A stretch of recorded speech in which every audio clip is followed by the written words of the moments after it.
Hi friends, మనం ముఖ్యమైన current polity ఇష్యూని చూద్దాము. కేంద్ర రాష్ట్రాల మధ్య సంబంధాలు చాలా ఈ మధ్యలో సమస్యలు తీవ్రమవుతున్నాయి. ఏంటంటే అసెంబ్లీ ఆమోదించి పంపిన బిల్లులను ఆమోదించుకున్న గవర్నర్ నిరోధకంగా వాయిదా వేయడాన్ని సవాల్ చేస్తూ సుప్రీంకోర్టులో కేసు వేశారు. అప్పుడు సుప్రీంకోర్టు ఏమని చెప్పిందంటే 3 నెలల్లోగా గవర్నర్ నిర్ణయం తీసుకోవాలని చెప్పింది. అయితే దీనిపైన రాష్ట్రపతి గవర్నర్లకు నిర్దిష్ట కాల వ్యవధిని విధించడం సుప్రీంకోర్టు నిర్దేశించవచ్చా అని రాష్ట్రపతి ద్రౌపది ముర్ము గారు రాజ్యాంగంలోని 143(1) ఆర్టికల్ ప్రకారం సర్వోన్నత న్యాయస్థానాన్ని వాళ్ళు అభిప్రాయాన్ని కోరారు.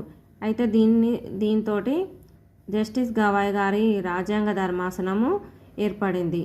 ఇక్కడ వీళ్ళు ఏం చెప్తున్నారంటే రాష్ట్రపతి గవర్నర్ నిర్దిష్ట గడువు విధించవచ్చా అంటే రాష్ట్ర ప్రభుత్వాలు ఆమోదించిన బిల్లులను ఆమోదించకుండా ఇట్లా నిరవధికంగా వాయిదా వేయడం రాష్ట్ర ప్రభుత్వం యొక్క పరిపాలనను స్తంభింపజేస్తుందని మేము ఖచ్చితంగా జోక్యం చేసుకుంటామని జస్టిస్ గవాయ్ గారి ధర్మాసనం ఇతర న్యాయమూర్తులు కూడా వెల్లడించారు.